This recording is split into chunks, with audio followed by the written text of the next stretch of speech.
Hey gang, Will here from the Ashland Fly Shop, and we're out here at Tuvell Park on the Rogue River with our very special guest, George Cook, and I've got John Hazlett with us here today, and we're really thrilled to have George down here with us. We see George a couple times a year. This is one of our favorite visits, the midsummer visit, and this one in particular for the 2016-17 season, as we are previewing and looking at the new X rod from Sage. So we're extremely excited about this rod, and we've got the man behind the product here to talk to us a little bit about it. So thank you so much for coming down, George. Thanks, Will. Great to see you, John Bond. George. Well, here before you is the Sage X. And as you guys well know, it replaced a legend in the Sage 1. And there's a great storyline here, one that builds upon the kinetic story that the 1 founded in our series of rods at Sage. And it builds upon it with what's called kinetic HD, high density fiber in terms of the blank matrix. You guys are going to cast a selections of rods here, a 590, a 697, a 5101, so a 10-foot 5 with a little fighting butt, and a good 0896. Got some different lines on them, and I think what you guys are going to see when you cast is that the line speed equation is certainly jumped over that of a 1. Accuracy's at a premium. It builds off that kinetic story, and the HD, the high density fiber alignment and build, really enhances accuracy a step up off the 1. And then you're going to see a connection to the line that allows you as a caster to work deeper into the rod as you see fit at various ranges with enhanced line speed and great accuracy. And then we'll kind of move from single handers to, of course, your favorite, 2-hand and switch, where we'll see the tightly wound spring that is the X unfold in a most magnificent manner. That was really interesting, you know, as we were getting close to the 1 sort of tapering off there, we were all really curious what the next rod was going to be called. You know, there was a lot of talk about it, but the X is a great, I think it's just kind of a perfect transition from the 1. What does the X rod mean? Where does that come from? Well, it's a great question, Will, and it's got a great answer. It's the 10th major rod series introduction at Sage over the last 37 years, dating back to 1979. So X marks 10th major rod introduction. Here you are. So the X then replacing the 1, so this is the flagship model from Sage Fly Rods. This is their premium flagship rod, which we see most models in, is that right? Yep, both single handers, wide variety of rods, 3 to 10 weight, switch rods in 6, 7, 8, an array of spey rods, 6 through 10 weight, including in the key 7 and 8 weights, 12 footers, 13, and some new 14 footers and 7 and 8 weights.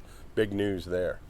So for the guy who is thinks he needs a 13.5 foot 7 weight, because that's kind of the standard for that, 590 of 2-handed rods. Why does he want a 13 foot 7 weight?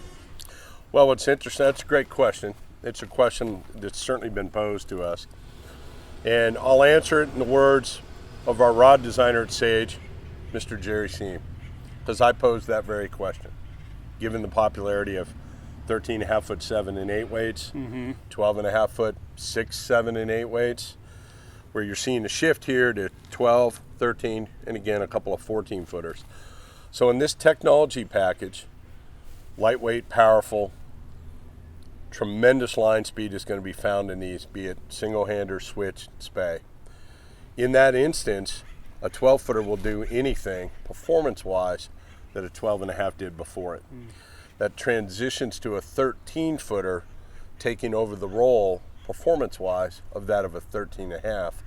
And these new 14 footers, 7140, 8140 guys, these are going to do some big things in the theater that, yeah, we could have made a 15 foot 7 or an 8, but there's always a certain level of fatigue swinging a 15 foot spey rod. There's no getting around it. So these 14 footers will do, performance wise, line speed, sink tip carry, overall distance. They'll do everything a 15 footer would do and more, and do it with less fatigue. I think you'd all take that. Yeah, that's pretty interesting. I was really taken by the lengths of those rods, and even in the switches as well, going back from 11.5 down to 11-foot switch rods in the 6, 7, and 8. Personally, I think that becomes a more versatile tool, comes out of the mini spey sort of arena and back into more of a switch, some possible nymphing potential as well, back to that 11-footer which we had in the original Z-axis. That's right, Will, and you're dead on. You're absolutely spot on. These 11-footers will allow the caster to go back into the switch theater as the switch theater was brought forth years ago, meaning he can single hand cast, he can single spey with one hand, he can literally overhead when he desires to, he can go to two hands, and he can do all of this, and he can do it in an ultra lightweight, non-fatiguing length of 11 feet, and he's not giving up anything. That 11-footer, spey cast wise, baby spey as we like to say, those things are going to perform like an 11-foot 4, 11-foot 6 rod. You'll see. It'll be very evident. Yet your ability to go to one hand and the whole switch concept and do things, be it swing fishing with a Skagit line or a Scandi or a switch chucker that may transition from swing to nymph fishing, indicator game. You boys down here in Southern Oregon have got just a tremendous diversity of opportunity, be it trout, be it steelhead, Northern California, Southern Oregon. A host of streams, methodologies all converge within, roughly 100 miles of where we stand, guys. So the X is going to put you in great shape in that theater with switch rods, some longer single-handers, and spey rods alike. So simply, just kind of staying with that length because it's so different now, but so simply, like if you're a 13.5-foot guy, or that's where you've been with rods looking at that length, you're saying going down is really probably the most appropriate step if you're looking at that, like from 13.5 down to a 13. That would be sort of in your comfort zone there. Yes. Yeah, I think it's going to play right to that. But again, in the spey theater, I think these 14-footers are going to be the surprise. 7140, 8140. I see that 7140 is an Oregon summer fall rod, the Clearwater in Idaho, host of rivers here in Oregon. The 8140, 14 for an 8, I think that will soon and quickly become a BC favorite. Be it, somebody on the Sustat, Kispiox, any number of streams up there, and you guys got lots of people traveling that way come fall.